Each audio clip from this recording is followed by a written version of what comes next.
Denver, Colorado. Weighing in at Little Homie, John. Oh, I can't wait to see this one. Of all the superstars on the roster, this guy is amongst the hardest working. That goes without saying.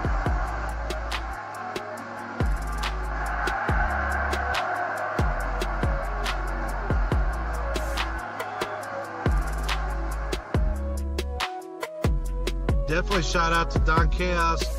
Much love to Carnival Spirits. Shout out to you, Don Chaos. You been putting in work, bro. Respect. Congrats to Don Chaos for 1,000 subscribers. Whoop, whoop. Keep it going, man. Congratulations, Don Chaos. Yes, keep it going, man.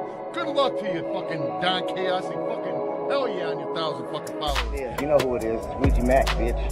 Shout out to Carnival Spirits. And fucking shout out to Don Chaos one time. You know what's going on. This is my brother.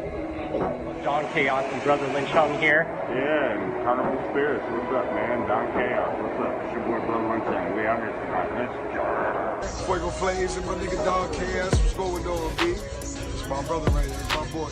Excuse the left, excuse the left. What up, y'all? This is Don Chaos, and I'm with a very legendary man. Go ahead and introduce yourself. Hey, Sean. Hey, Sean. Yeah, we at the gathering, y'all.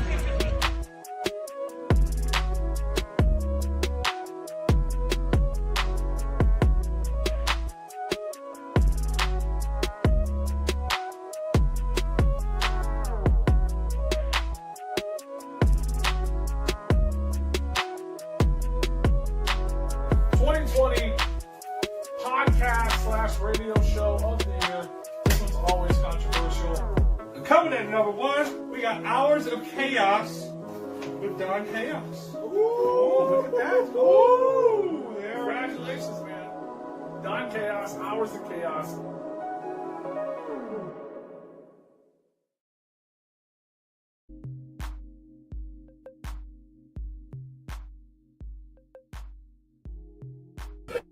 What is up, everyone? How is everyone? Sorry about that, y'all. I had to get dinner going because I don't like to do a stream on an empty stomach. So, welcome to the Hours of Chaos podcast. This is episode 264, y'all. 264. We are on the road to the not 200.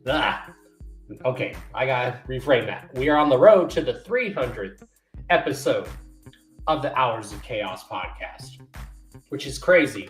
We've been doing this podcast, for 8 years in April, and this is going to be a really great show.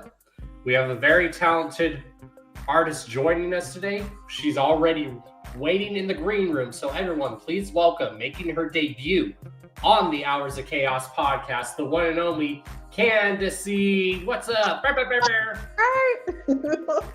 Hey. What's up? Welcome to the show. Thank you for inviting me. I'm happy to be here. For sure. Hell yeah. I cannot believe you have all of those accolades. Congratulations to you. You really doing your shit. So it's really I'm very honored to be here. You really be doing your shit. So congratulations to you first and foremost. Thank you. And the whole point of what started me doing this show is because there's so many talented people in that get overlooked, and I want to make sure the talented people aren't getting overlooked. Oh, no, that's what I'm talking about. I appreciate that. And because I'm just a lover of all types of music. That's amazing. There's not very many people like that too. So yeah, what we do on the show, when it's your first time on the show, you just give a brief introduction, who you are and where you're from, and then we'll ask with the questions. Okay. Well, what's up, y'all? My name is Canda'ce. I'm straight out of Acresholm. That's a neighborhood from the north side of Houston. And I've been doing music. I started off in poetry, and it transformed into rap around the age of 16, 17, and I've been basically doing it ever since. Took a break, came back for a year, and just kind of just went for it, basically. And that's what I'm doing. I'm just going for it 100%. Mm-hmm. Hell yeah. And that's one thing I've always loved about music. I've always told people, no matter what type of music, if you look at it, all music is poetry when you look at it. Mm-hmm. Yeah. Definitely, most rappers do start. Well, I'm not gonna say most, but a lot of rappers start off with poetry, and I think it's a beautiful thing. Um, Agreed.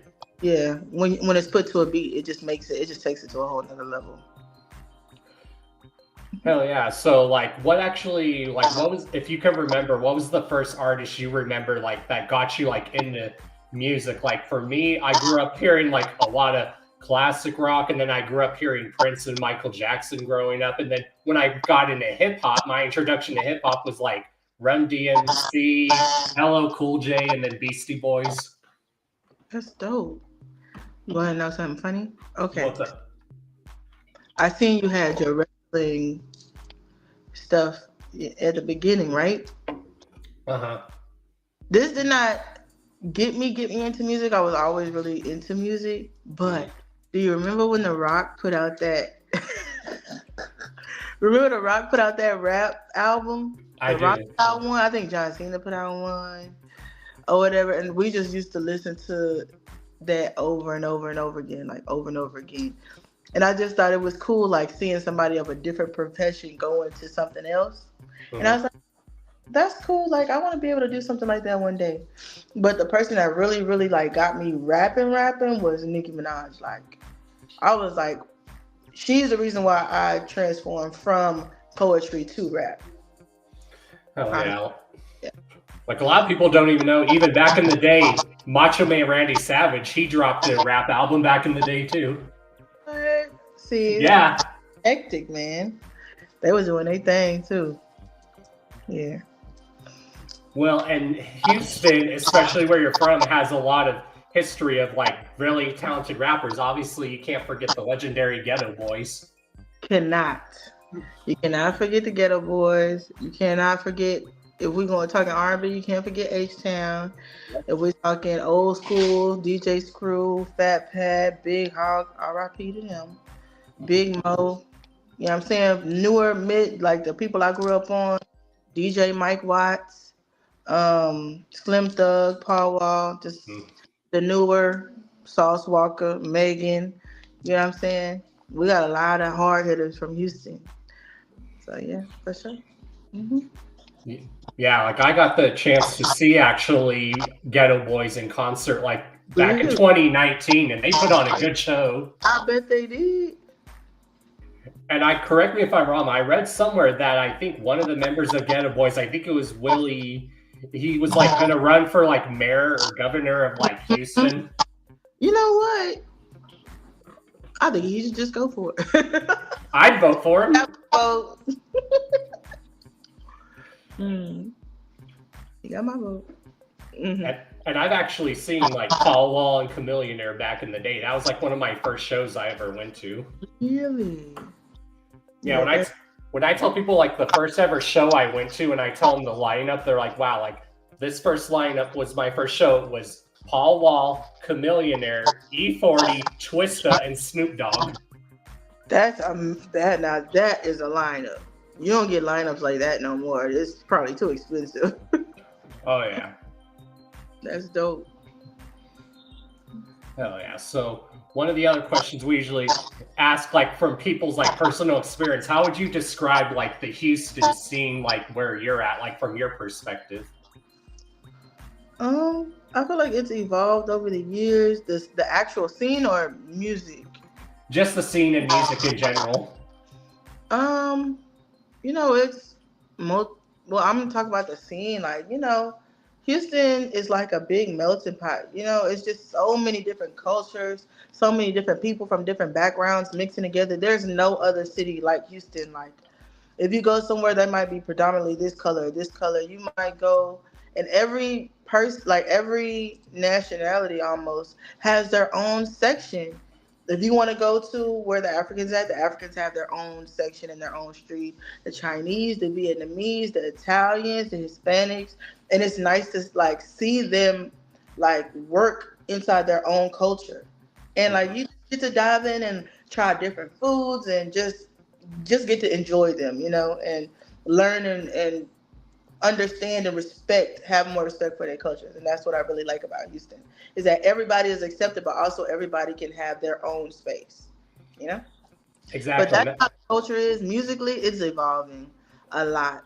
Did you see like a lot of people are arguing about about some stuff about Houston, and all of the rappers are like, who was the first to do this? Who was the first to do that? Mm-hmm. Like, I don't want nothing to do with that. Oh yeah, I watched that on the documentary where it was like North Houston versus South Houston, Yeah, basically. and it's not as bad, but being like I grew up in Acres Home, so I'm on the north side of Houston, and even if I put a song out, they'll still be like, "Oh, she's from the north side." Like, I don't like it. Like, I hate this song. Like, she's from the north side. Like, it'll just be like that. Like, and I'll just be like, "But I'm trying to do something for all of Houston. It's just not for the north side." You get what I'm saying? But they don't care about that. They care about where you was born at and stuff like that. Some people actually are willing to accept me even though I was born on the north, but I couldn't control it. That's not my fault. You know? I love where I'm from, but I also love all of Houston. But Oh yeah, and Houston's got a really good car show too. Like I've seen footage of people that will like have PlayStations in their car and stuff. Oh man, when they pop that trunk, they be having LED signs. They have them the TVs. Like nobody does it like Houston. There's a lot of people that talk about riding on swingers and all of that stuff. Nobody does it like the original. Like we really pop out and act a fool. Like man, I'm actually going to do a collab with a car company. Like they do like the slabs and stuff. And when I tell you, it's like upper echelon. Like you'll be like, how did they even think about this stuff? Like how did they even put this stuff together? You know? But they do it and they get the mechanics and they fix it up and they be parking lot pimping, baby. They be parking lot pimping for real. It be crazy. Yeah, like a lot of people don't realize, especially a lot of that Southern culture in hip hop, like with the cars, the grills, all that flashy stuff. A lot of people don't know all that started in Houston. Yeah. The double cup, the sipping lean, you know what I'm saying, talking about grills, like just, you know what I'm saying, like that Southern talk, you know what I'm saying, candy paint, that all came from us, all of it. And, you know, other states kind of took it and ran with it, but at the end of the day, y'all know where it came from. Y'all know exactly where that came from. You can't talk about candy paint and talk about what you're talking about without mentioning the Texas, the Houston OGs. You talking about like Pimp C, like SUC, all of them back in the day, screwed up clip, that was their thing. And everybody took it and ran with it, but it's coming back to Houston. Everybody gonna have to pay their dues and understand like you can borrow it, but it belong to us. For sure. Exactly. And that is one of my other favorite groups out of Houston is Underground Kings with Pimp C. Oh man, what? Like I loved that before Pimp C passed away, he wanted the city to unite basically. Yeah. Once he put out that song, and he was just telling everybody like, y'all need to quit with that nonsense and we need to get some money together. A lot of that mended a lot of relationships, you know, and a lot of people started back doing music together, doing shows together and getting money together because there ain't no money really in beefing. For real, if you're from the same city, when you could just be getting some money together, you know? So I appreciate you for doing that. And that even happened in Detroit like years ago, like before Proof passed away. He wanted Detroit to unite. He didn't want the artists to beef with each other. And how is that going now? I mean, there's still some artists in Detroit that beef, but they're more like tight-knit and they work together more now. That's good. That's what we need. Now, keep in mind, I will say this, though. Rap is a competition sport. So, yeah. So if they want to take it there, then I'm going to take it there. I don't care if you're from Houston or not. But at the end of the day, if we're talking about togetherness in Houston, I'm all for it. But at the end of the day, it's still a competition on who's the best lyricist, who got the best visuals, who, you know what I'm saying, who can go to heart every time. And that's like, mainly, that's what I'm in it for, to prove that I'm one of the best. Like, when they mention the legends, I want them to mention me. And if that means stepping on a couple toes on the way there, then that's what I'm gonna have to do. Exactly, and I've always told people there's nothing wrong with competition, even if it's like just friendly competition. There's nothing wrong with that. Mm-hmm. Like I've gone to like freestyle battles and watched people freestyle. A lot of the kids would freestyle in my high school and stuff. Mm-hmm. And they would just have fun with it, or like one of the kids would be like, "Give me a beat," and one of us would be banging on the table. So, did you ever try to freestyle too? I can't. Oh man, I know you was in there busting them freestyles, man. I mean, I told people I'm sure there's footage of me freestyling drunk off my ass. Oh no, that's for sure. No, their drunk freestyles be the best. Oh yeah, I have a homie. He can get pissed drunk, and his freestyle still sounds really good. Dang, that's what's up. So, what would you say, like, or like, what was like the like you said, Nicki Minaj got you into rapping, right? Yeah. But what was, if you can remember, like, what was like the first like album you ever remember buying with like your own money? Or just getting your first album in general? Unfortunately, around the time when I started having money, you could just get the album off YouTube or. Mm-hmm. But it wasn't a rap album. The first album that I got, like I asked for my birthday, was probably like Beyonce, the B-Day album in 06. Mm-hmm. Was like Beyonce. That's one of the greats. But if we talk about like remembering a whole album, was Lil' Kim's album, her hardcore album, that I was not supposed to be listening to. But yeah, it was great.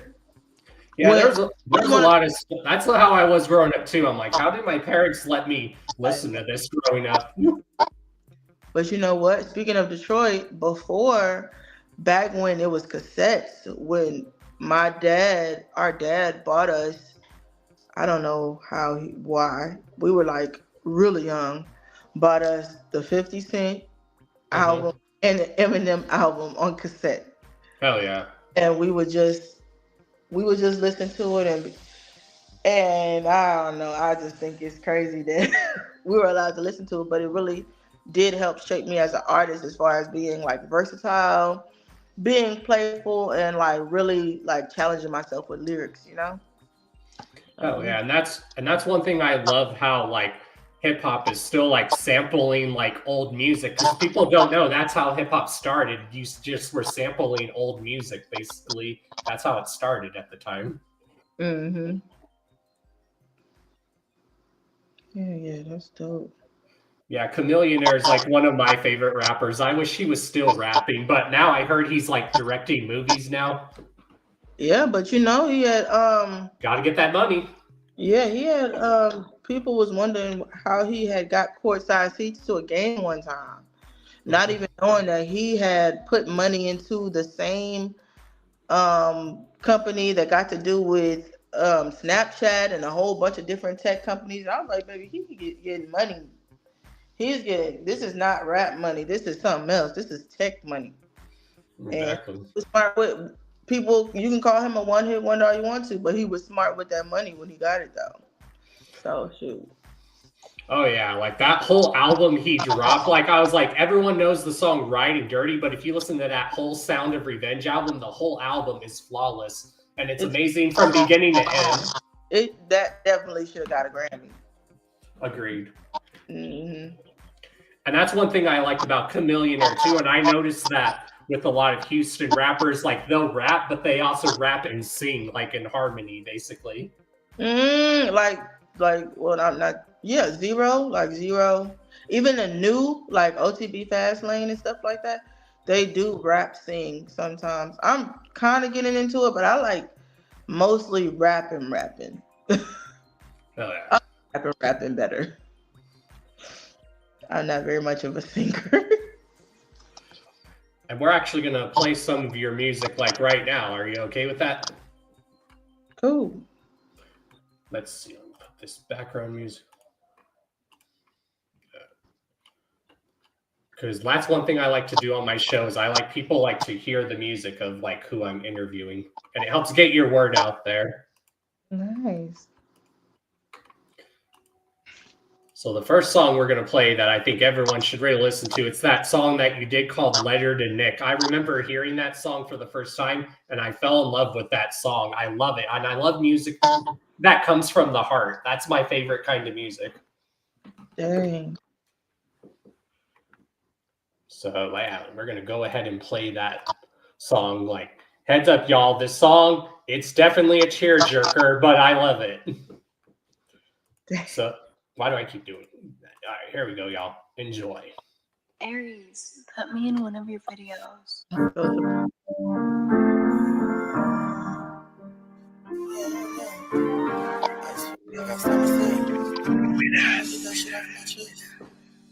Jumped off the porch when head first told me. Now my kids like it's a nosebleed. I'm nothing told me, can't bear to see the lot. Just call me Goldie. Remember stealing food for my kids inside of Walmart. Now I'm in the store with the blues like I'm a mall cop. Any doubts that come to fruition, I make them all stop. Now I see my dreams transforming, I got that all spark. Little nigga be big W, you talking little. They don't believe, they don't listen, I make them hear a nigga. Versus love, you see how they switch, that make you fear a nigga. Any play family, get a nigga. Pushing 30, but 19, a bitch was pushing P.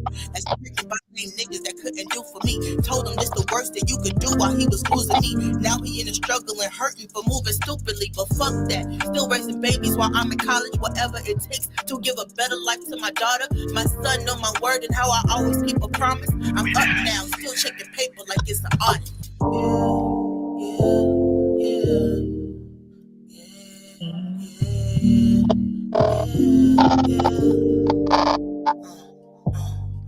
Cut it short, I'm pressed for time, you pressed in general. Got no time to be arguing with fucking imbeciles. Got beef with what's her name, cause she ain't memorable.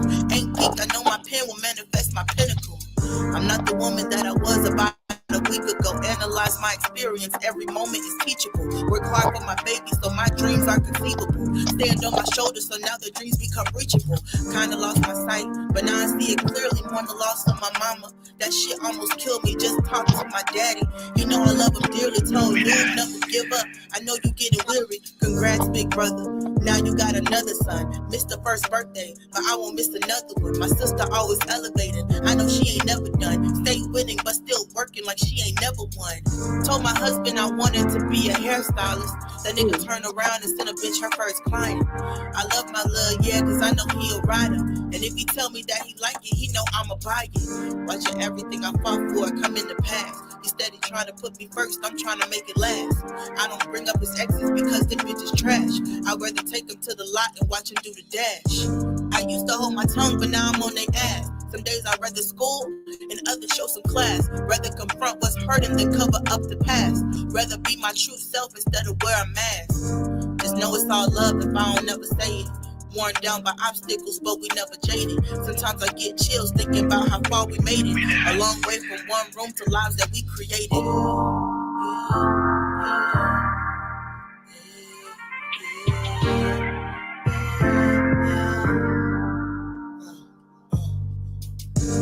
Let the beat ride, let the beat ride. Listen to my voice, it's my love in disguise. Try to smile, but I can see the hurt that's in your eyes. On my shoulders, always here if you need to cry. Let the beat ride, let the beat ride.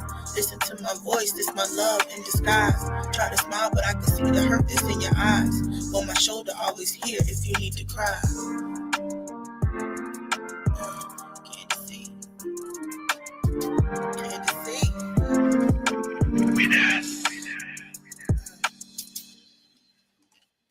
I like the end. I'm keeping it.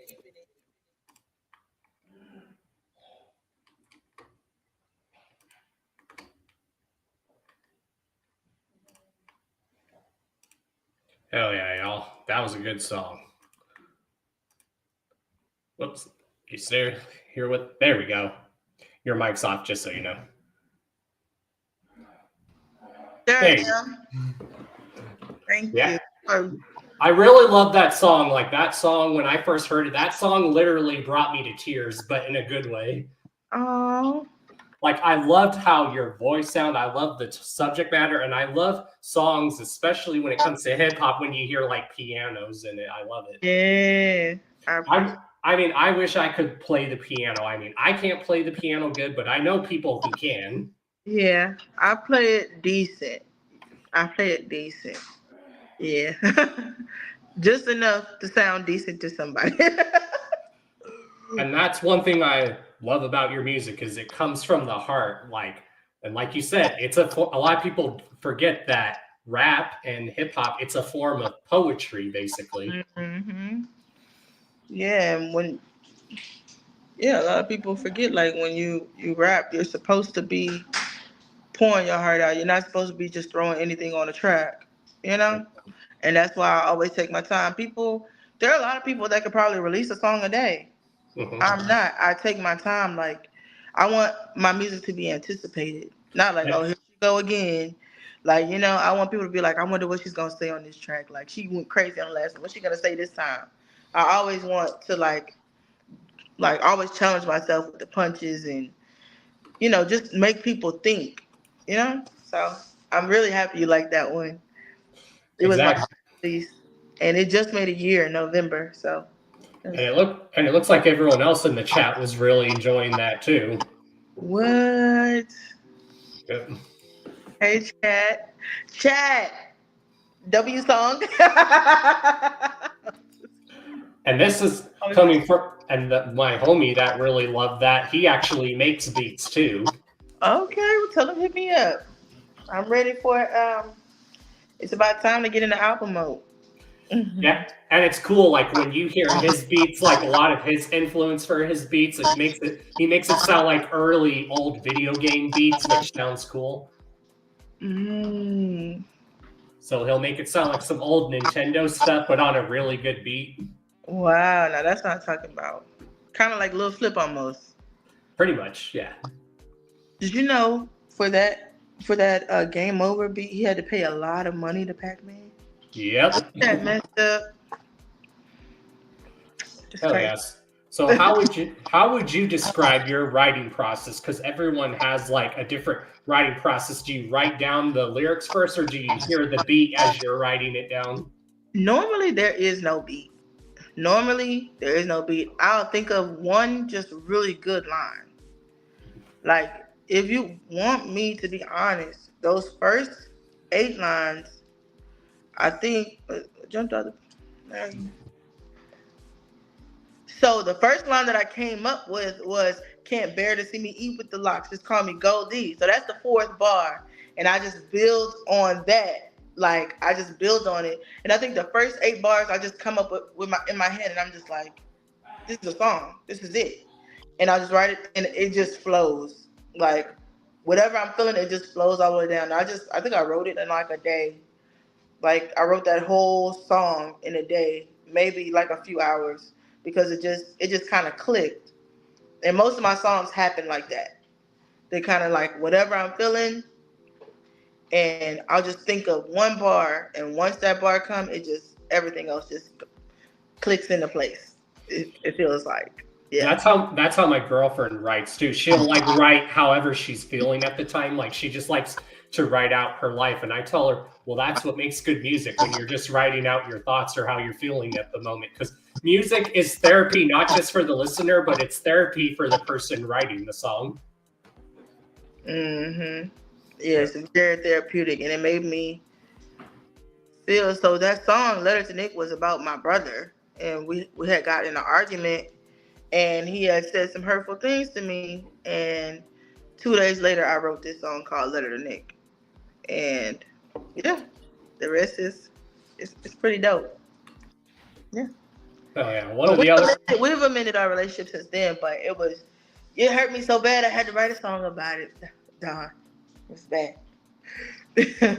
Well, that's the kind of music I like, where it comes from the heart. Someone is writing from the perspective of someone they know. And I've gotten a lot of offers to be a ghostwriter, and I just can't do it because I write specifically from me, like for me, like things that I've been through, and I'll be damned if I let another person tell my story. Exactly. You know. So yeah, for sure. So what would be like if you had to pick? What are your top 5 like favorite albums of all time that like had a big impact on your life? Top 5. All right. Or albums that you can even listen to even to this day and never get tired of hearing. Albums that I never get tired of hearing. Mm-hmm. Okay. We're gonna start with.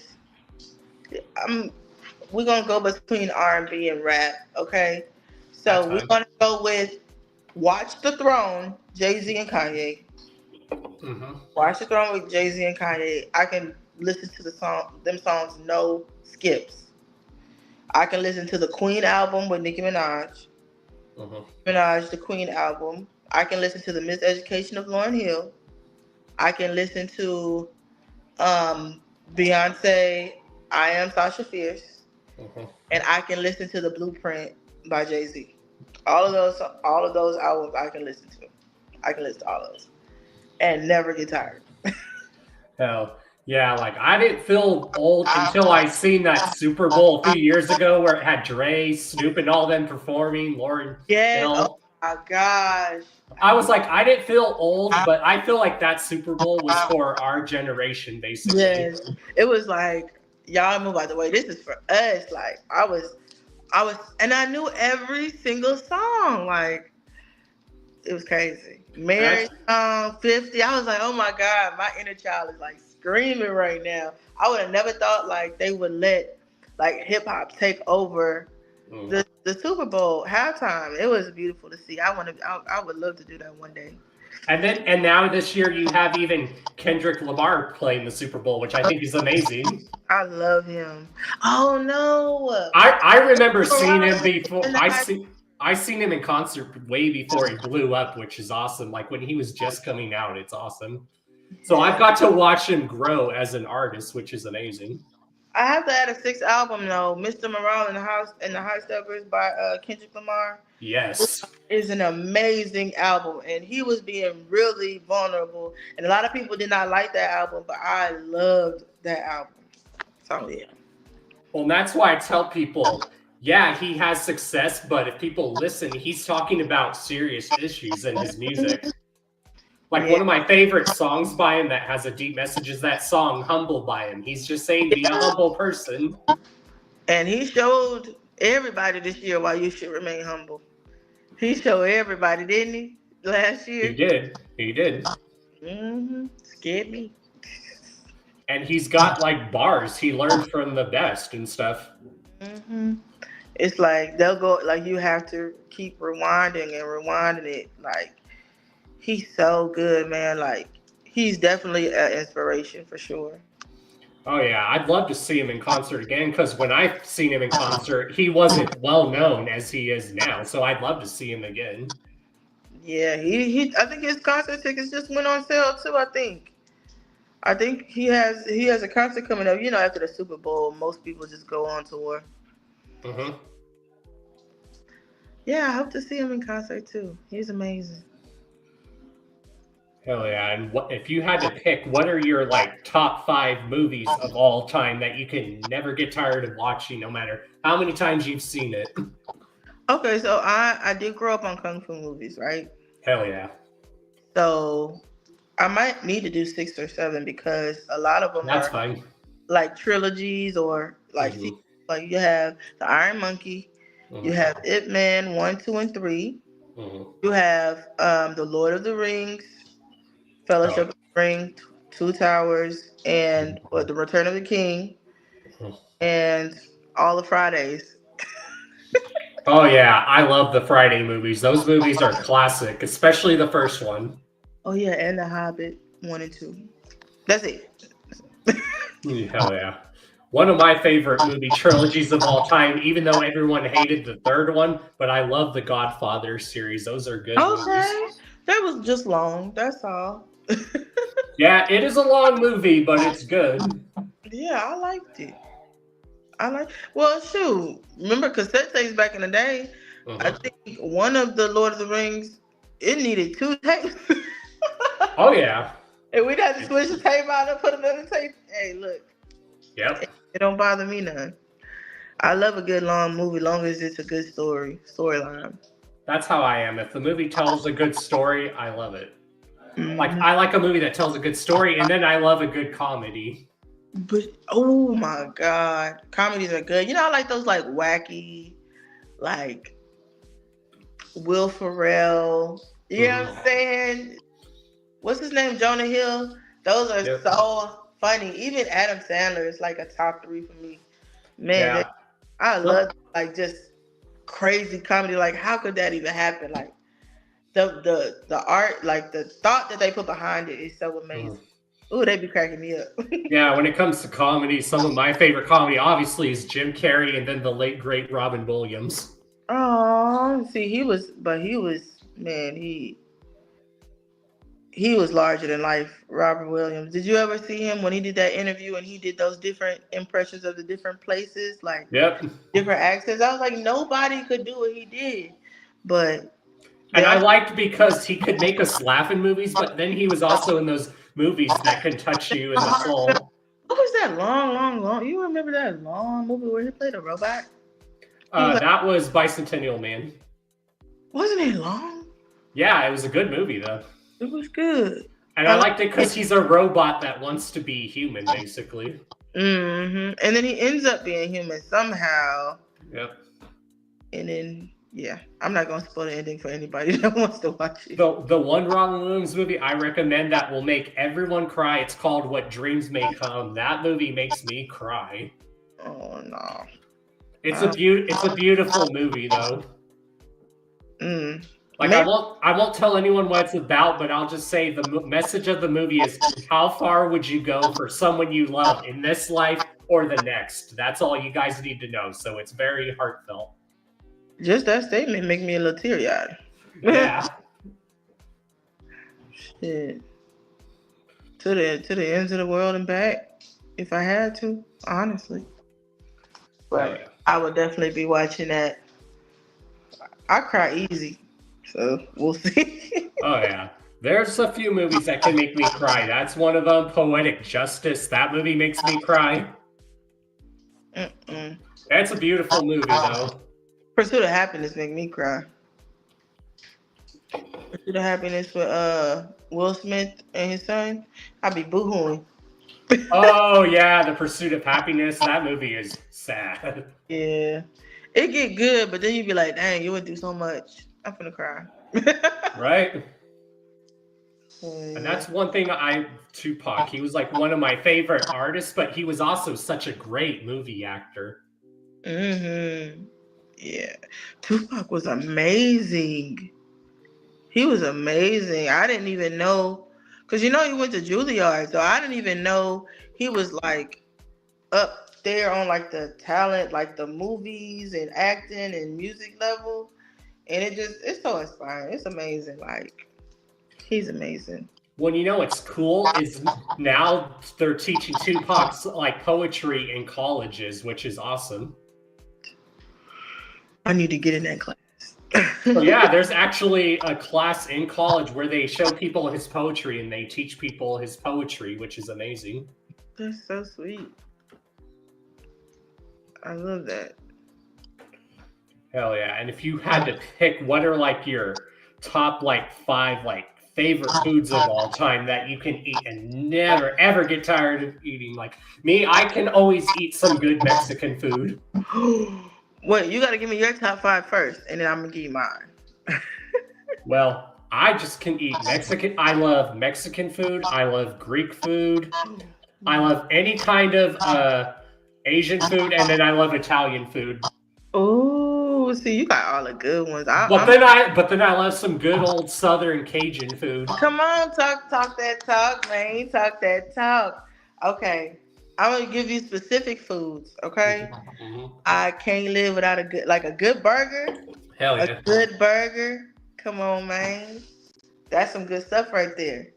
What's some good burger joints if you had to pick in Texas that you recommend, especially in Houston, that's just local in Houston?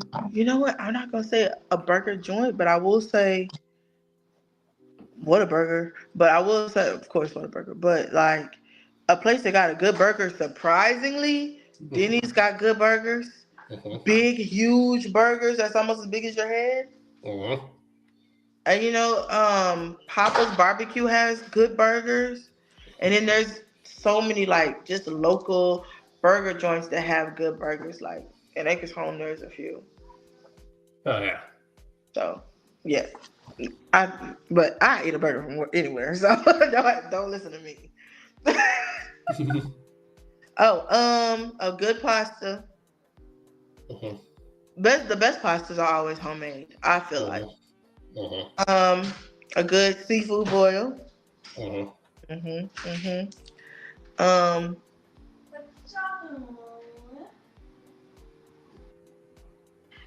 A good let's see. You know what? A good salad with like a salad with like the chicken and stuff on it with all the fixings. Oh yeah. Oh, like the good, like a refreshing salad, you know? And then probably the last one, I said pasta, but yeah, like you said, like a good, like a Chinese meal with like the rice and like the orange chicken. Oh. Stuff like that. Oh yeah. Oh yeah. Damn it, I'm making myself hungry again. And I just know, right? My friend was eating dinner. I was like, oh, I should have ate dinner too. Oh yeah, but I love some good Cajun food. Because I used to live in Florida for 2 years, so I would eat Cajun down there. I'm like, oh my god, this is good. Yeah, but all like my sister, she traveled the world and she said she got the best like Cajun food from Florida, like really good Cajun food. But I don't know if she ate in Louisiana before, so I don't know. But I also love some. But when I moved to Florida, I had some really good Cuban food. What? I've never had Cuban. Like Cuban food is better when you have it in Florida. It tastes so much better. Really? See, because it's closest over there, isn't it? So we gotta go. I know it's the authentic stuff. It's all authentic. I definitely gotta go over there. Yeah, I used to work with a dude here in Colorado, and he would make Jamaican jerk chicken for us. Jerk, like what kind of like jerk chicken? Yeah, Jamaican chicken. Ooh, was it spicy? Yeah, and he would come to our work, and he was from Jamaica, so he would make a big portion for everyone at work. Wow, that's dope. So Jamaican chicken is amazing. I know it is. And I love a good barbecue. Who doesn't? Ooh, barbecue in Houston, you can't go wrong with barbecue. Oh yeah, my top 3 barbecues are, of course, Kansas City. Number 2 is any type of Texas, and then Tennessee barbecue. Number 1 is Tennessee or 2? That's number 3. Okay, and number 1 is Kentucky. Number 1 is like Missouri, mainly Kansas City. I ain't mad at that. But Texas is definitely number 2 when it comes to barbecue. Yeah, Texas be Texasing. Texas be doing their thing for sure. Oh yeah. Let's see. What's some other questions we asked? Like how did you feel when you performed your first show? Like, were you nervous or were you not nervous? I was so scared. I still get scared. I was scared, but once I got on the stage, I was like, this is what you wanted to do? You was whining about not being able to do it. So get up there and do what you can to do. And when I got up there, I did my thing. Yeah. Hell yeah. We're definitely going to play some more of your music too. We're definitely going to play this song, which is called This song I really love. Oh, no. This song, when I heard it, I was like, damn. So heads up, y'all, this song is only a minute long, but it gets the point across, and it's dope for being a minute long. So enjoy, y'all. Hey, run that shit back, Spoon. Outside. Talk. Yeah. Canda'ce. Yeah. Canda'ce. Yeah. Big bad bitch out of Acres Home, Texas, man, I promise you ain't never met a bitch like this. Get it how I live, cause I'm a wolf in sheep's clothing, and I promise you ain't never seen no tricks like this. Been yelling brujeria, whipping magic like Sabrina, and I promise you ain't never seen no witch like this. Feeling like Carmelo when they cut the instrumental, and I promise you ain't never seen no nicks like this. Who you know pop shit on the daily? Go to school and work while I'm raising my baby. Fucking like a trip, but I carry like a lady. Operate so smooth, got me feeling like Satan. Throwing up the folk, got me feeling like the baby. Attention and money, either way you gotta pay me. Got a nigga out the tray, throwing out the fifth, Cypress, Lockwood, Tom Ball, not a cake. Bust a nigga down and I take his as a daddy. He be tapping on the edges of the matches like it hard. Real bitch, no plastic, no Margot Robbie. I be listening to Nicki, got me feeling like a Barbie. If I really push the button, should've pressed it when you saw me. Won't stop until I'm whipping in the foreign like I'm Bobby. Off top of instrumentals, I be going kamikaze out of Houston. I'm a banger, beehive, and I'm a hottie. Me and Big New, that's the Brody till death, man. I see you, what's up, twin? And them niggas be crushing on socials, but silent in public. Little nigga, what's up then? Say he like me, but he wanna wife me. No, thank you, little nigga, just come let me fuck then. Think they cold till I hop on the floor, get embarrassed. Now I got that little bitch tucked in. Told my friends that I love them and miss them, but I keep my distance cause I gotta lock in. I'll be damned if I spend all my time writing verses, perfecting my craft just to not win. Get on top and start surfing that nigga. He try not to drown, I say come bring the mop in. And if that nigga leave me, then that shit is easy. Just stay on that side, I do not spin. Yeah.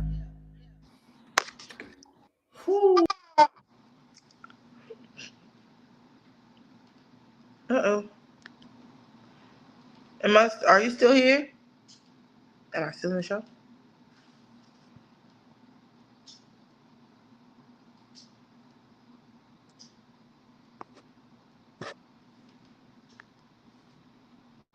Oh, it's still live. I accidentally closed myself out. My bad. Well. Check no. But yeah, that song was amazing, and everyone in the chats enjoying that too. Like, I love your flow and your delivery and like your tone. It just sounds dope. Thank you. I appreciate it. I wanted to test out like the new Houston sound with like Big Ace the Plug and Erica Banks, even the Mexican OT, and I just wanted to try that out. Like I did the old school, and I wanted to try the new school. So and it was really like everybody really liked it. So I'm really happy about it for sure. Hell yeah. And then something we usually ask our guests is if there's like anyone you could work with, who would you want to work with? Like the way I see it, anything is possible, basically. Anything. I would like to work with Nikki. I would like to work with Megan. I would like to work with really Slim Thug, Sauce Walker, Quiet Money Dot, The Incredible Craig. These are Houston artists, but even bigger, mainly Nikki. Like, I want to work with Nikki for sure. Hell yeah. Yeah, for sure. And what would be like some of your best advice for someone that's like coming up and wanting to do music? What's some of like the best advice you would want to give someone? Start writing. Start writing and go to the studio. Don't second guess yourself. Just go. There's no room for self-doubt. If they don't like the first thing you put out something else. And just go. Don't listen to nobody. Don't even listen to your own doubts. Just go. Exactly, because I've always known what it's like to that, because we can all attest to this. We're all our own worst critics sometimes. Yes. So don't be your own worst critic is what I tell people. Mm-hmm. It's like, once you realize like nobody can be harder on me than me, then nobody else's opinion matters. Like, if I think I like this, then I like this. I'm going to put it out. You know what I'm saying? If y'all don't like it, okay, well, I like it. I'm going to put out something else that I like, and hopefully y'all receive it. And just keep doing it like that, as long as you're doing what make you happy, you know? I say just go for it, though, for sure. It's an audience for everybody. Exactly. Yeah. So, just got to find your audience. Exactly. And I tell people always stay true to yourself. Just be yourself. Mm-hmm. Yeah. And that's what I definitely learned. Like, don't go at nobody else's place. If you see this person, you get what I'm saying, going at a faster pace than you, that doesn't really mean anything. Your time is coming if you keep pushing. Your time is going to come. And that's what I always say. Like, I'm always happy for my peers because my time is coming, regardless of if it's this year or 3 years from now. I know for a fact that whatever that time may consist of, I know that it's coming. So I'm patient. I can wait on my time. You know. So yeah. And that's kind of like where I'm at too. Like I never thought that I would have been like a person doing interviews because I always thought I would be a terrible interviewer. And when I did my first interview 10 years ago, everyone's like, was that your first interview? And I'm like, yeah. And they're like, well, you did amazing. You know how to ask the right questions. You make the artist feel comfortable. I feel very comfortable and definitely an amazing interview for sure. Yeah, because I don't want to be like those typical interviewers that will ask like the typical questions that everyone gets annoyed with. Like basically my interviews, I make it like you're just talking with a homie basically, and you're just chilling with them. Yeah, I'm definitely enjoying it too. So I always tell people just always continue to work hard. I've been doing this for like interviews for 10 years, but I've been doing this show for 8 years, which is crazy. Amazing. And like I said, the whole reason why I started this show because I wanted to make sure talented people don't get overlooked because a lot of them do. Yep, and I appreciate that. That's amazing. Yep, that's why I even told you if you know anyone who would want to come on for an interview, have them hit me up. Yes, I do, and I definitely will. Because we have all types of guests on the show. We'll have people that no one knows. Up and coming people that people somewhat know, and then we have people that people do know. And we'll interview anything from artists, comedians, or just anyone that's doing something. Heck yeah. Like my girlfriend, she does music, but she also does artwork as well. Congrats to her. I feel like having that many skills like that is crazy. Like Exactly. That's a true artist, like where you can dive into different parts, like different sections of art. I just think that's crazy. So shout out to her. Shout out to you, girl, man. Well, there she is in the chat right now. Shout out to you, girl. Doing your thing. I know that's right. And with her music, she doesn't just do one style. Sometimes she'll do singing. Sometimes she'll do straight rapping. Sometimes she'll just write what she's going through at the time. That's amazing. Sometimes sometimes you gotta let it out. So I think that's amazing. A lot of rappers don't really do that much. They kind of just stay on the surface of the fun part, the cars and the money and the jewels and the girls and men, and nobody really wants to dive into the emotional part. So it's nice to hear that another female rapper / artist is doing that because it's not very many doing that. And that's what bothers me in the industry, where it's harder for women to get harder in the industry. It's harder for people to get recognition, especially for female, and that sort of stuff bothers me. Yeah. Not only that, a lot of people it's a lot of doubting. Like we know who, and this is outside of bias because my favorite rapper could be anybody. But we know who's the best selling female rapper of all time. And they'll be like, oh, she's not the best. They're not the best. They're not this. They're not that. Like, just because you're a woman, it's doubted. When Megan, you know what I'm saying? When she wins her Grammys or when Cardi wins her Grammys, she didn't deserve that. She didn't deserve that. But nobody knows the hard work that they put in behind it. Oh, she just shook her ass. Oh, she bought that. She bought that Grammy. You know what I'm saying? But it's just being a woman, it just makes it so much harder for us. We have to be harder than the men. You know what I'm saying? And it makes us not want to show our emotions because when I'm being fun or when I'm trying to show my true self, it's like, oh, you're not good enough. Oh, you didn't deserve this award. You know what I'm saying? The only reason why people like you is because you're showing your body or this, that, and the third instead of like, no, I'm actually a lyricist. No, I'm actually harder than a man. You get what I'm saying? So. Exactly, and I tell people when you first start doing music, don't do it for the money, just do it for the passion, and it should always be like that. Yeah, because you ain't gonna be making no money anyway. Exactly, and I tell people always do it for the passion. Don't do it for what people call the clout. Don't do it for that. Do it because it's in your heart first. That's right, and that's what I'm doing. Just a broke rapper in love with music. Well, and since you're from Houston, that's always good because Houston does have a rich history when it comes to music. Very. Like you even described it earlier, not just hip hop, but there's a lot of good hip R&B that comes out of Houston. Mm-hmm. It sure is. Yeah, pretty much like what my girlfriend just said. Oh, I didn't see what she was doing. I think somebody's mom's here. Yeah, that's true. Oh, I can't see the chat. Oh, the comments. Yep, she's right. To this or to that. No, I'm between. Yep. Yeah, it's tiring, but it's I do my best to try to.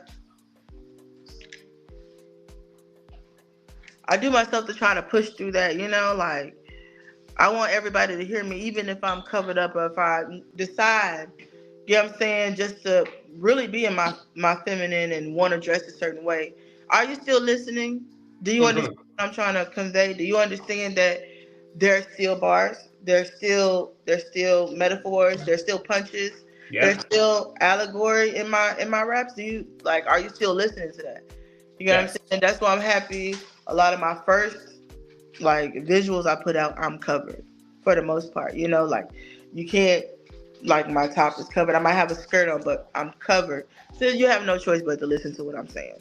So there's no discrepancies. You understand what I'm saying? But that's just because as a woman, you kind of have to do that. Exactly. So nobody's they only like her because she's, you know how it goes. So yeah. Exactly. Remember Salt and Peppa back in the day, how much talent they had? Mm-hmm. Salt and Peppa's with some girls, wasn't they? They were. What was the DJ name that was with them? My girl. I forget, but they had a good DJ. They never let my girl be an official member of the group. And that hurt my feelings. But anyway, I never knew how much they went through, but they actually released a bio movie about them a few years ago. They sure did. I didn't know that they did a few years ago, and it was actually on VH1, and it's really good. I'm gonna have to watch it. You have to look up what it's called, but I was I didn't know they went through that much stuff. I do remember because that's how I found out, because the DJ Spinderella, wasn't it? Yes, that's what it's called. She wasn't invited to the premiere. She wasn't invited to the premiere. So yeah, I understand. Yeah, now you have their music being played in a lot more movies now. Yeah. Do you remember when Lil' Kim Tupac did that too, but Lil' Kim had to go to this interview to try to talk to the crowd about why it was okay for her to rap the way that she rapped, and they was just attacking her, and she was just trying to handle it the best she could, but could have been me. Everybody got cut out. Yeah. Tupac had to do it, and a couple other artists had to do stuff like that.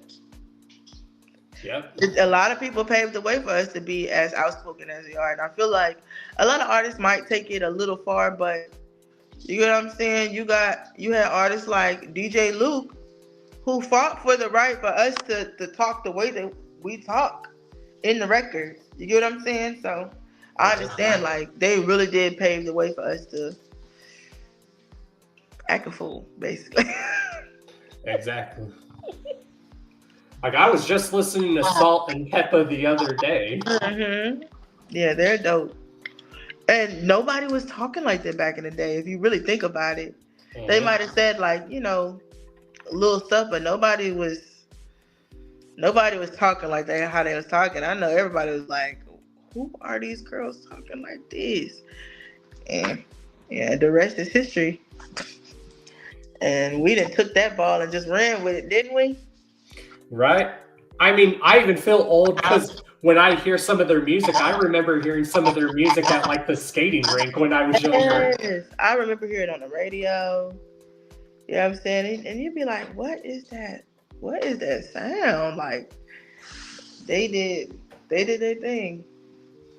Yeah, how could you not dance to that song and go shoot, shoot, and just start dancing to it? Like I like music that I tell people I don't just like music that I can bob my head to. I like music that can like get me going, like make me dancing. But you know what I like? A good bass line. Yes. Ooh, a good bass line gonna get me shimmying all over the place for real. And I love how, especially back then, like there was so much diversity with like artists back then that everyone had their own style and sound. Like you could listen to like Tupac, and then it would sound nothing like Tribe Called Quest. Mm-hmm. And Tribe Called Quest is like one of my favorite groups of all time because they would sample a lot of jazz in their music. Yeah, Tribe Called Quest was amazing. Yeah, I've seen them. Who is it? Tribe Called Quest. Who are the members of Tribe Called Quest? Q-Tip, Phife Dawg, and I forget the name of their DJ. Okay, so I'm thinking of somebody else. You know who I'm thinking of? Talib Kweli. Oh yeah, I love Tyler Kweli. Man, he's so good. He's amazing. Oh yeah. And now one of the questions we also ask our guests is, where do you hope to see your music in like 5 years? Where do you want to be in like 4 or 5, 3 years? Famous.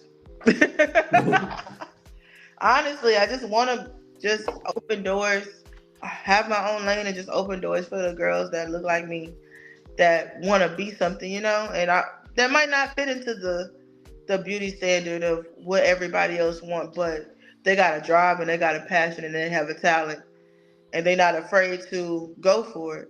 And that's really who I'm doing it for, honestly. Yeah. Oh yeah.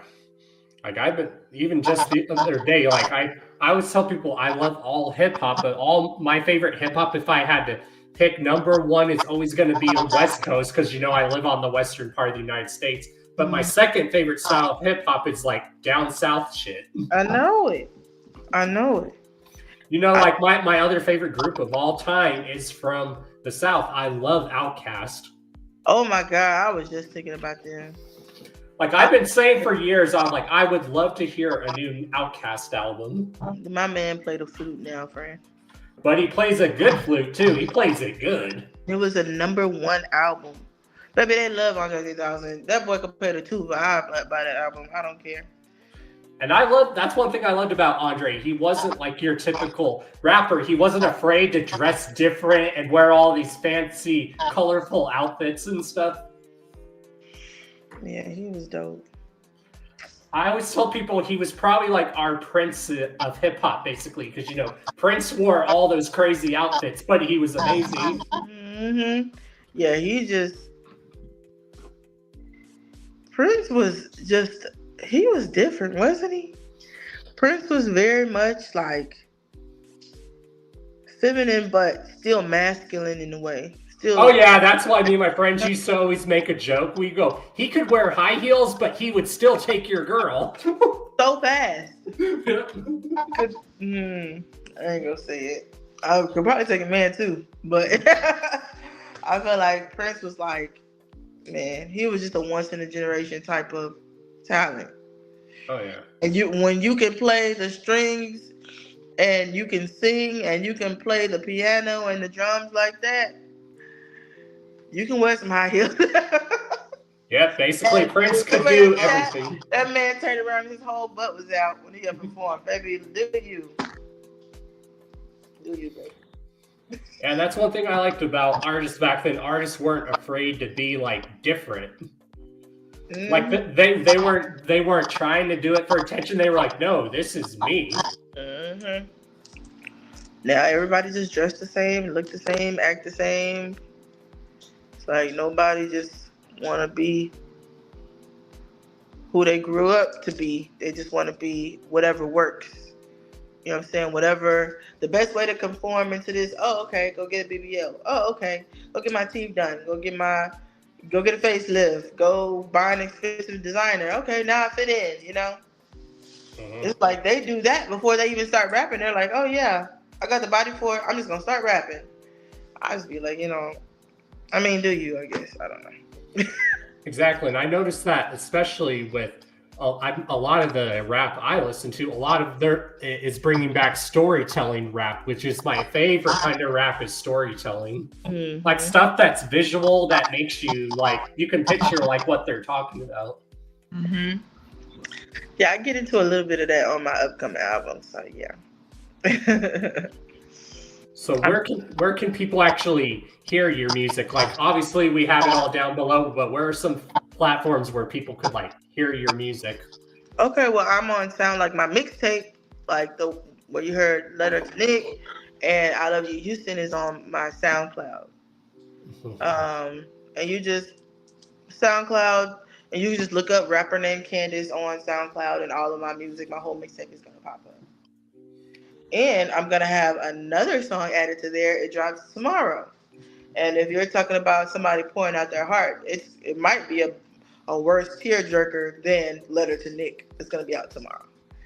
And it's called Mrs. Lonely. So I'm excited about that. But SoundCloud, all of the streaming platforms, those are my original songs. Those are my beats that I purchased and I own those songs. So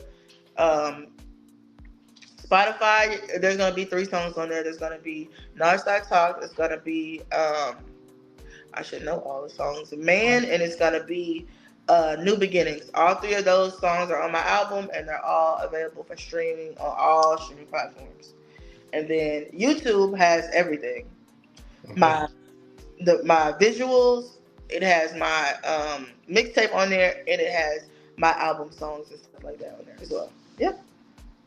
Well, if you ever drop physical like media, let me know because I'll definitely purchase it. Oh, thank you. I appreciate that. It's coming. It's coming, friend. And if you ever do want to make merchandise, I recommend a good website. It's called Streamlabs. And you can put you can make anything off of there, like anything. I'm down. Like you could take an image, like if you want an image of yourself, you can put it on anything. It's amazing. Wow. I'm definitely gonna check it out because I will be doing merchandise very soon. And then do you have any upcoming shows that people should look out for? I'm going to be having my first concert in the next couple of months. I don't have the date. I just know that it's gonna happen. Everything that I've done is literally added up to this. It's Canda'ce live in concert. It's coming soon. I need all of my supporters to be there to support. I haven't asked for money. Everything I've given everybody has been free.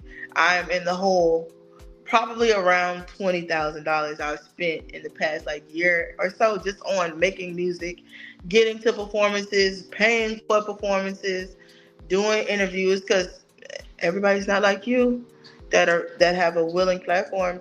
A lot of places you have to pay to get interviewed. You know what I'm saying? Yeah, and I think that's terrible that people that do that go, oh, I'll interview you, but you have to pay me. I think that's dumb. 75, 100, 150, 250. South by Southwest, the prices are crazy. They're crazy. So basically, it's this is the moment where I just want to see the faces that have supported me up until this time. So the concert is coming, and it's coming very fast. And it's just me, a live band, and vibes with the people that love me so I can give my love back to them. Well, like my homie just said, karma comes back to you, and that's what I do. I just spread good karma, and I believe in good karma. That's why in my community, I'm known as the Karma Millionaire. I help people out, and I don't ask for anything in return. That's right. Thank you so much, but you know what I'm saying? You're going to be big one day, and they going to be offering you stuff, so you ain't even got to worry about it. Oh, yeah. I never thought I would be a broadcaster. And then when people heard me doing it, they're like, wow, you have the voice of a broadcaster. Have you ever thought of taking up broadcasting? Yeah, you have an amazing voice, and it's just you can definitely branch out to more than what you're doing, even though what you're doing is already big, Yeah, my goal is to eventually still do this show, but I would like to do it in a live studio where I have my own control team, where I'm in a studio doing it live. Mm-hmm. If you're down to do do a little short talk on my album, let me know. Oh, let me know. I will definitely let you know because I do have a little intro that I do and an outro that people always love when I do it. Okay. All right, for sure. I'm gonna put you in. Now you're gonna be in the rap game, so if somebody dish you, I got your back. Okay. Okay. Well, if you want to know what my intro and outro is, I could tell you how it is, so then you get an idea of how it sounds. Because people do want to have me on some of their albums, so here's how it goes, y'all. All right, let me clear my throat. All right. Yo, it's Mr. D to the O to the N to the C to the H to the A to the O to the S. Your friendly neighborhood JUGGALO, the Karma Millionaire. If you don't know, now you know. If you still don't know, well, then it sucks to be you.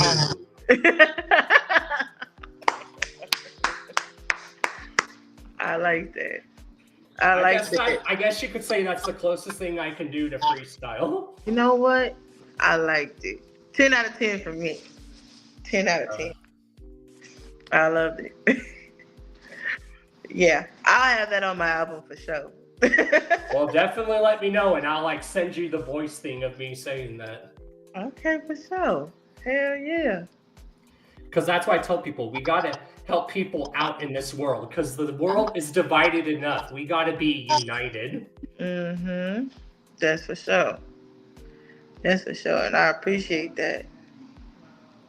And that's one thing I've even loved growing up, knowing when there's two different artists that from two different genres, and they can make music together.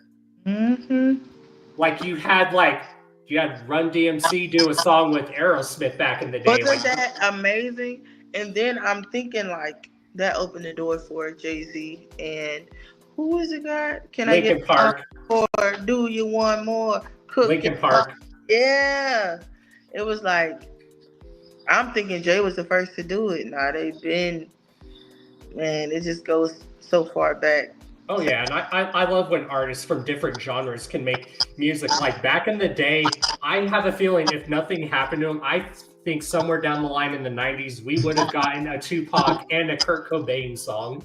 That would have been amazing. Because the way I see it, Kurt Cobain was just like Tupac, only he did rock music. And if you watch Kurt Cobain's interviews, he was a very intelligent dude.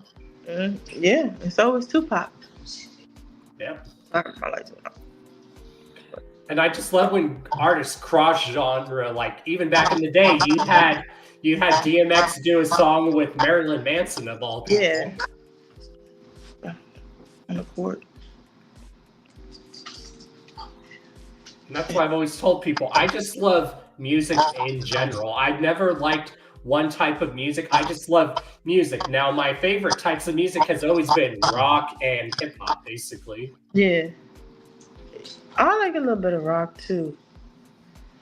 But I like hip hop and I like pop music. Same. Yeah, I like pop music a lot. I like R&B too, though. Yep, one of my favorite R&B artists is Marvin Gaye, the late great Marvin Gaye. Yeah, R.I.P. my dog. What's going on? What's going on? Yeah, I like him. I liked him. He had a few good songs. Well, he had many good songs. He was a great artist.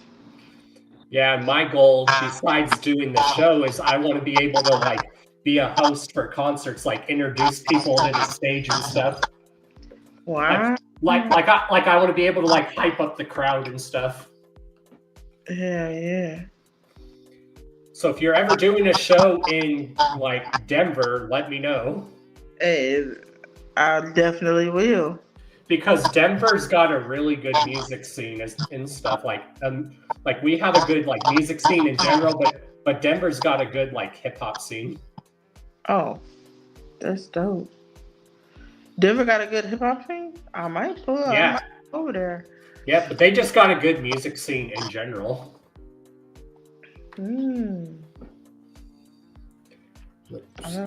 I'm thinking about doing a Houston tour, a small one this summer, and then branching out to different cities in Houston.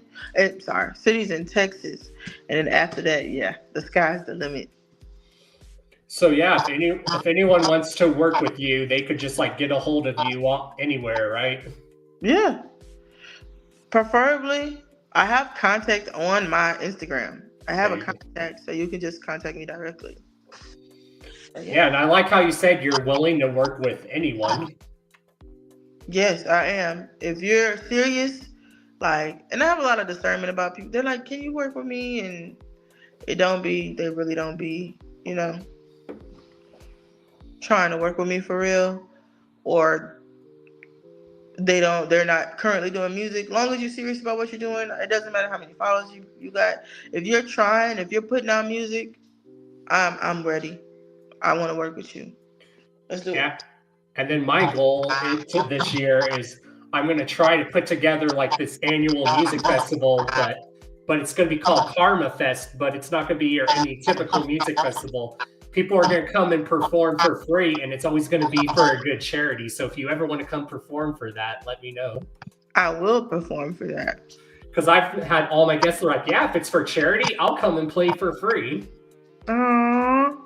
Dope. Yeah, I will come for that.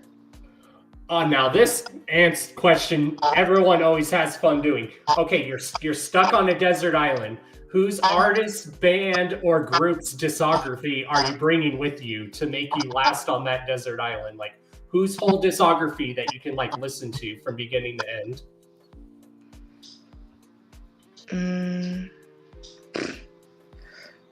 My answer's been the same throughout this whole. So it has to be Nicki. Mm-hmm. It has it from beginning to end. Nicki or Beyonce, either one, I'll take. Yeah. Mm-hmm. Like me, what I always go with, I always say Wu-Tang Clan, not just their group albums, but their solo albums as artists and even their affiliate projects. That's a whole big discography. That would last you forever. Yeah, you would just be jamming. You wouldn't even want to go back home. You just be jamming. That's for sure. Yeah, Wu-Tang, they got some hits. Did you know about the 5-year plan RZA came up with? And they wouldn't tell them I was like, that's what people be needing, man. Yes. They need that 5-year plan. And I liked how they were signed to a record label as Wu-Tang, but then they were all off on their own, like, other labels as solo artists, which is awesome. That's crazy. They so smart. They literally took over the world, basically. Mm-hmm. If anything, how the Beatles took over the world with Beatlemania, I would say Wu-Tang did that. Basically. They did. Yeah, you couldn't go anywhere without hearing them or seeing them on the road or stuff like that. They was and I think they were the first. And I think they were the first rap group to come out with their own clothing line. Remember Wu Wear? Yeah. You know what? I never thought about that. Yeah, a lot of people don't want to give them credit. They were the first, artists had distribution for clothing companies, but Wu-Tang was the first rap group to have their own clothing line. How awesome is that? Amazing.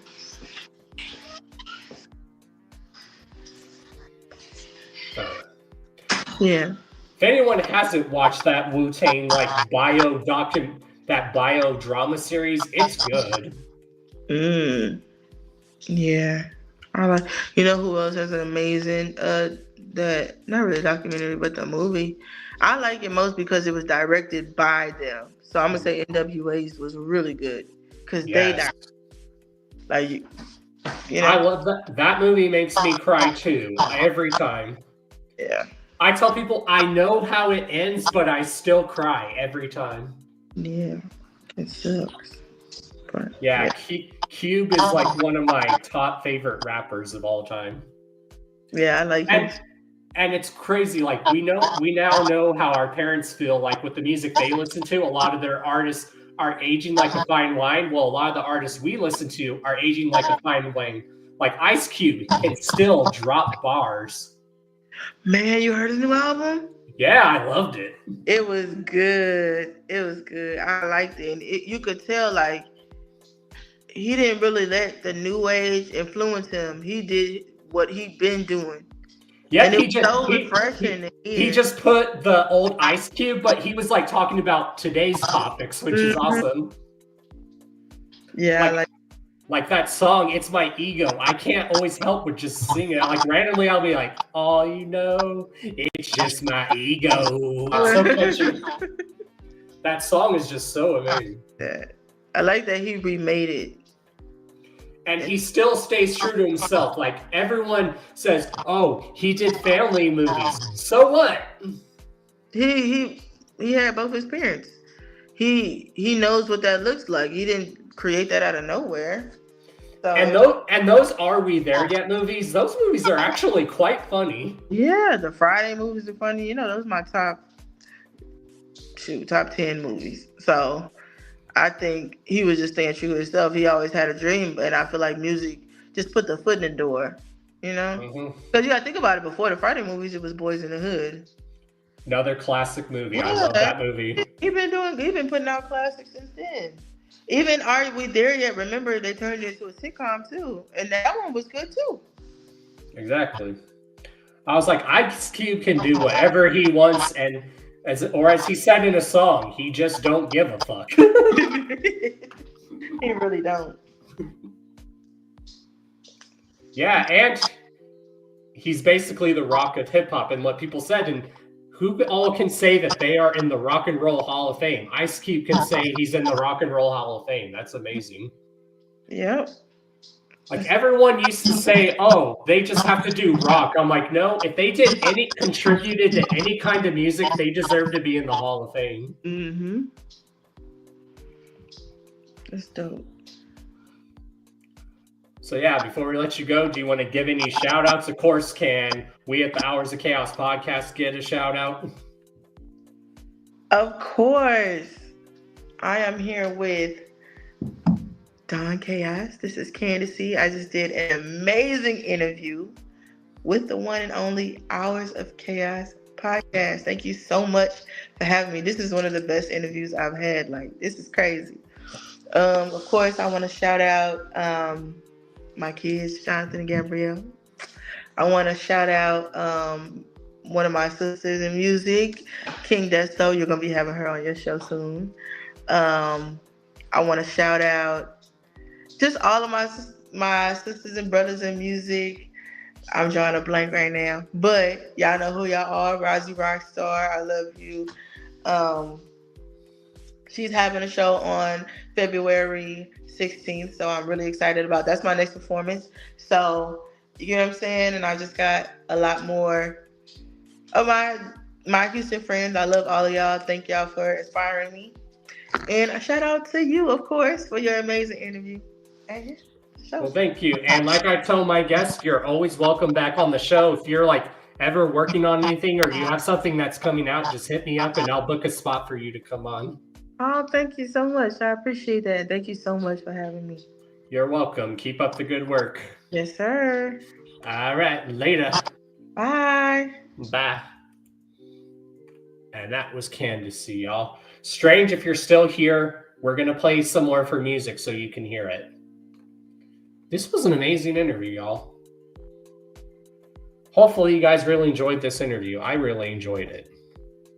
Because like I said, the whole point of this show is to make sure talented people don't get overlooked. Because a lot of the talented people get overlooked. And you know, we also drop news, sharing my thoughts and opinions on topics. So Strange, if you're still here, we are going to play some of her music.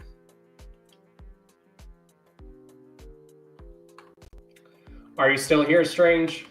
Because I'm going to play some of her music. I'll play some of the songs we did play.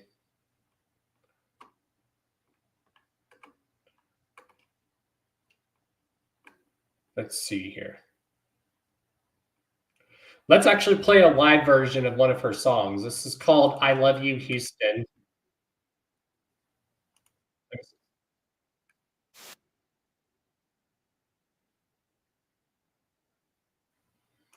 All right, y'all. Yeah, we're going to play this. Is another good song by her. It's called I Love You, Houston, but this is the live version of this song, which the live version is amazing.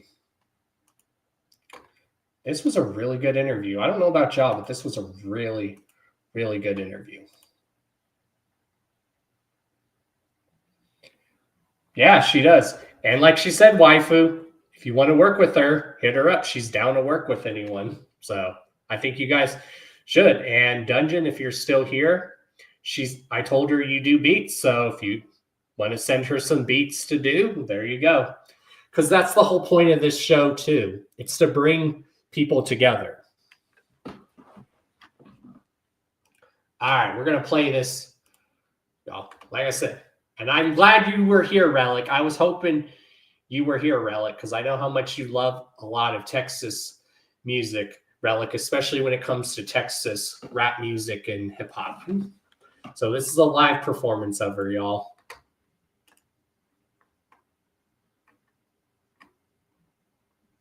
All right, let me get it ready.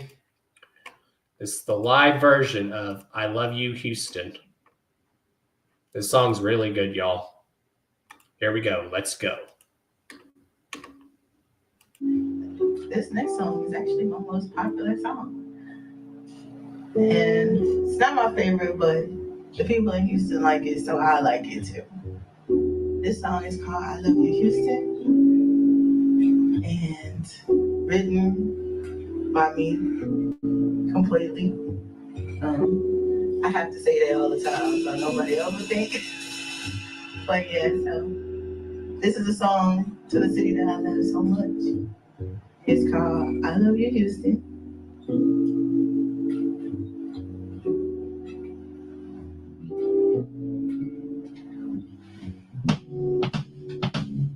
Yeah.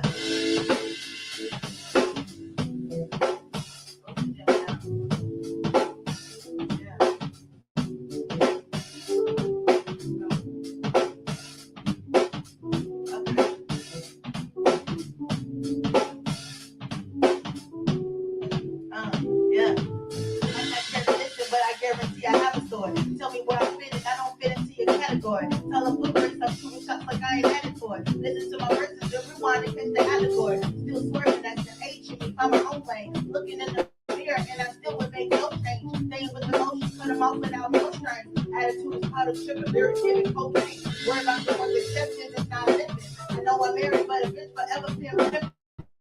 Tell me it's impossible, well, bitch, I'm on a mission. Mind your fucking business, you don't gotta see the vision. Take them to the hood, get a burger from my man. Those niggas love to listen to me speak like a panel. When it's me, they see all 10 toes, my sandals. Niggas wanna talk, feel like I'm ignoring 7 candles. That's the first verse. That's just an introduction. Somebody told me to say my name. You don't even know my name. I don't even know what my name is. How you gonna tell me? So this is the second verse. I hope you enjoy this much time. This is my favorite verse. Yeah.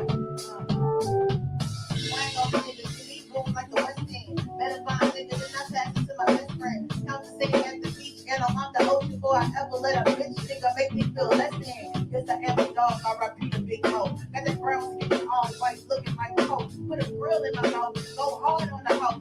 You can call me anything, but you can never call me broke. Look right from the yard, I'm turning purple like it's breakfast. I see they don't like me because I'm standing on my vision. Do the police when you want it, blind when you need it. Put these bitches on the track and I'ma stretch them like a circus. Give it to them once and have niggas spin a whole lot. They taking the chicken stuff, you know that's the spot. See that shit leaking, so they want to jump before it's cool. I'm gonna make already to reach this is cool. Grow up from the dirt, I be feeling like a vegetable. They don't hear me, I'ma turn it up a couple decibels. My life is incredible, your life is incredible. Talk shit, but you don't want to smoke like an edible. Y'all understand? Y'all understand? Y'all be ducking all these niggas trying to eat me down my pants. Go to Montgomery and Little York Park, where I see the middle, north side, niggas ride. That's the second verse. All right. The third verse is where I name multiple parts of this. So many thousand people, man. I love y'all. I love all of these things. You know what I'm saying? The song is only so long. So, I'm going to keep talking to you. I need to be like Tina Turner. Yeah. Second number, third ward, cream burger and Frenchie.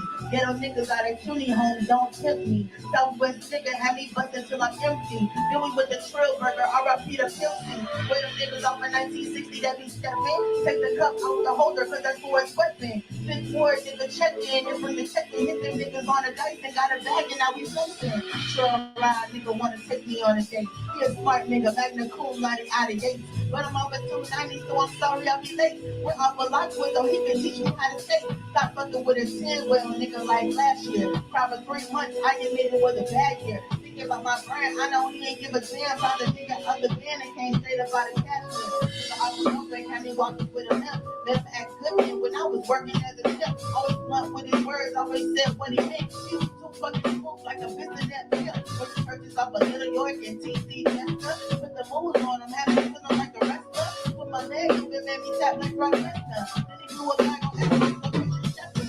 Got a white nigga out of Greens Point Mall. Grills and some swingers, then he kinda look like Paul Wall. If I wanna make a move, he the nigga I would call. I was moving in the bed, but he would teach me how to fall. And I'm always in the funny side. Anytime it's sundown, give it to him good now. He think I'm the one now. I am up in London and I'm trying to get the club down. Nigga from the back, get the one side.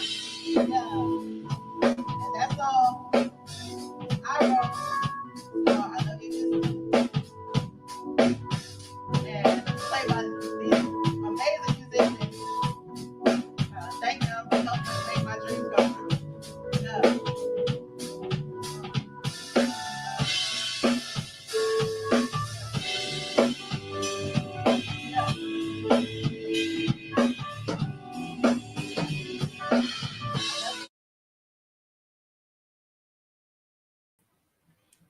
Oh yeah, we're back, y'all. That was the live version of I Love You, Houston. Let's see, what else can we play? Oh, this song is really dope, y'all. This song is called The Intermission Part 1. And then we'll play the Part 2. Yeah, this one's really good.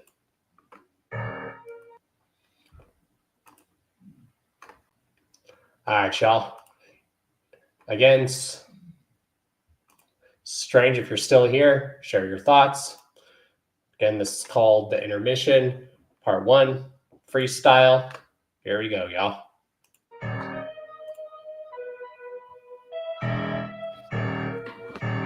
Share your thoughts, y'all.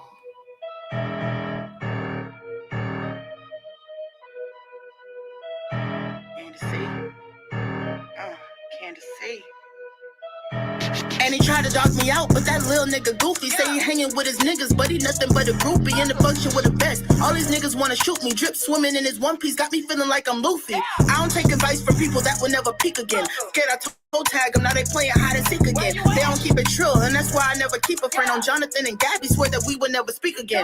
Whine and point the blame, I don't hang around Karens. False pretenses, bitches should have been preparing. Actions scream out in the words until that shit is overbearing. I ain't talking about my children, but you know that I'm a parent. Go from on the phone for hours till you can't even speak with me. From table set for two till you can't even eat. From your beef is my beef till you can't even meet with me. I was raised under lions, why the fuck I need a sheep with me? Ass so big and recoil when I pop it. When they see me, live my vision on their nerve like it's optic. If it ain't about progression, go ahead and change the topic. About me, I got a brother that'll pull it out and cock it. I'd rather be a real bitch than a bad one, not the same many. Yo nigga wanna suck up on my titties like he ain't winning. BBW and a rookie, bitch, I came eating. This that 10-year-old, that demon slayer, this that flame breathing. Yes, I'm on a demon time, yes, I'm up a rank. And these bitches wanna stop me in my tracks, but they can't. And I smell like Chanel and Marc Jacobs, but I'm stank. And I still bag a nigga in some sweats in a tank. Only time I ever switch is when I'm changing the position. Expect a lot of motion when you see a bitch is missing. I'm a dream girl, I'm changing, I don't ever listen. And he think he broke my heart, but it's in mint condition.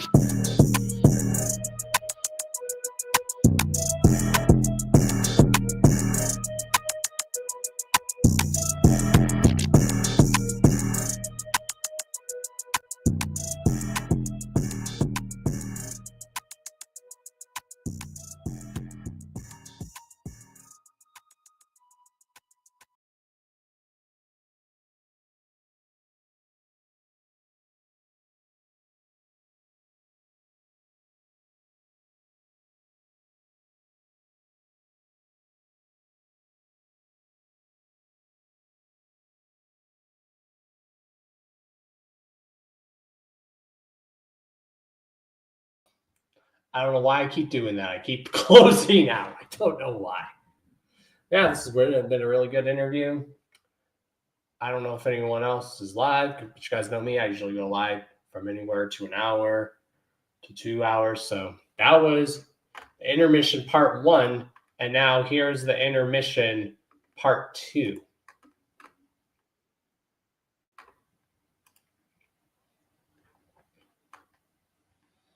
So let me get that right.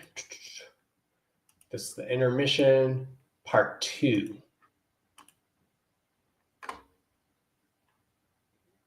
Enjoy, y'all. Who's all still here? Relic's still in here. Who's all still in here?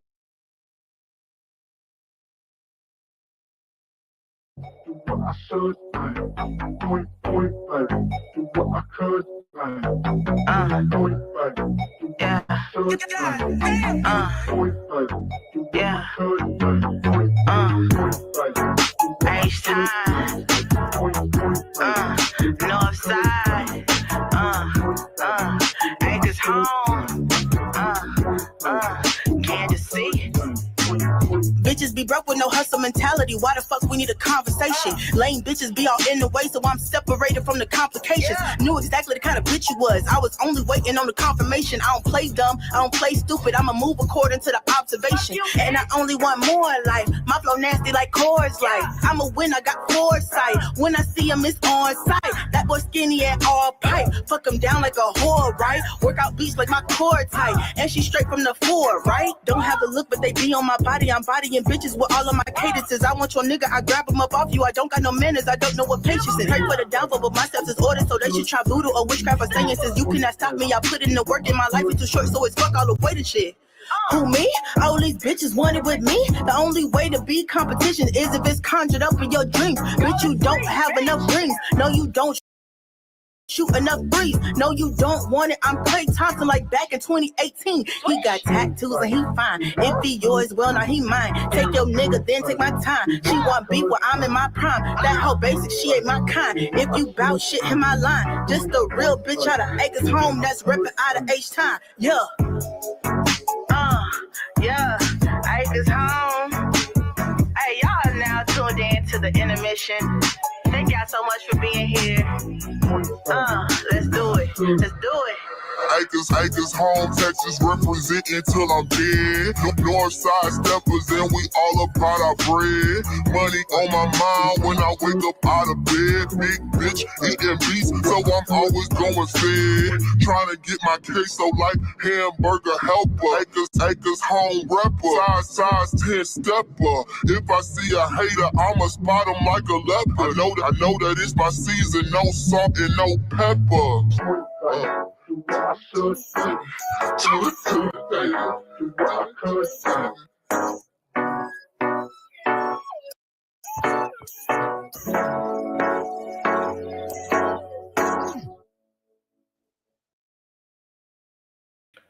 And we are back. So who's all still here?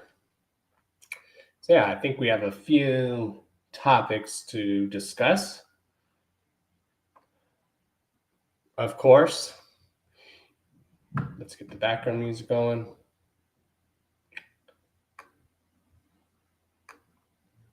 I hope I wasn't boring, y'all. Yeah, this was a very great interview.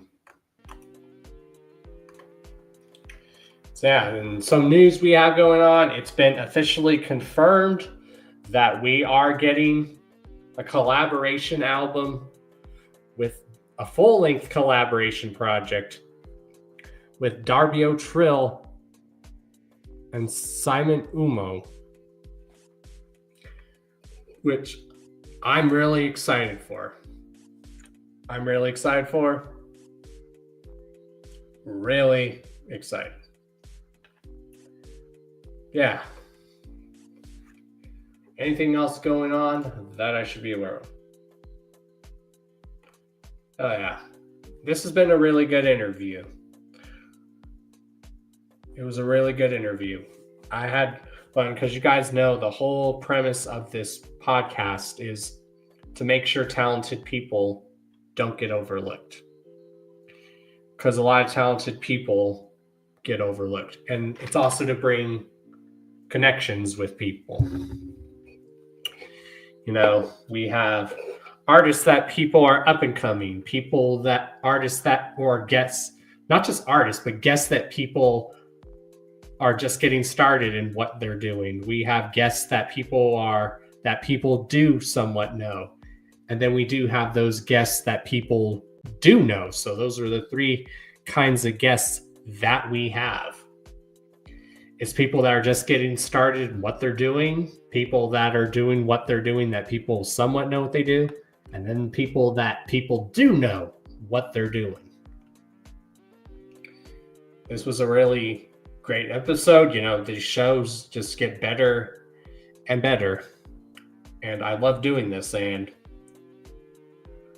I'm excited come April as well, because come April is going to be the 8-year anniversary of this podcast, y'all. 8 years. No other podcast or any live show going on right now has lasted for 8 years like the Hours of Chaos podcast. And we are coming up on the 300th episode on this show. What show can you think of has been celebrating, like podcast wise or live show on the internet, can say that they've lasted 300 episodes? That's insane, y'all. So that's going to be a big episode when we get to the 300th episode. So we'll be celebrating that in a big major way. When it gets to the 8-year anniversary of the show in April, we'll be celebrating the 8-year anniversary for that, which, you know, the 8-year anniversary is April 1st. So I don't know if April 1st this year is on a Thursday, but we might take that as an exception, and I'll probably do the podcast, maybe not on the actual date of April 1st, but you can guarantee I will be doing just like last year, where I went live and did the podcast for 7 hours. This year, we're going to be doing the podcast for 8 hours, where there's just going to be so many different guests coming on, like how we did for the 7-year anniversary one, which I really loved that episode because there were so many guests that popped in and out throughout that podcast. It was awesome. Like people coming on that have been on the show saying congratulations on 7 years of the Hours of Chaos podcast. And that's what I do. I pay it forward. I just want to make sure talented people don't get overlooked. I don't care how many people are tuning in.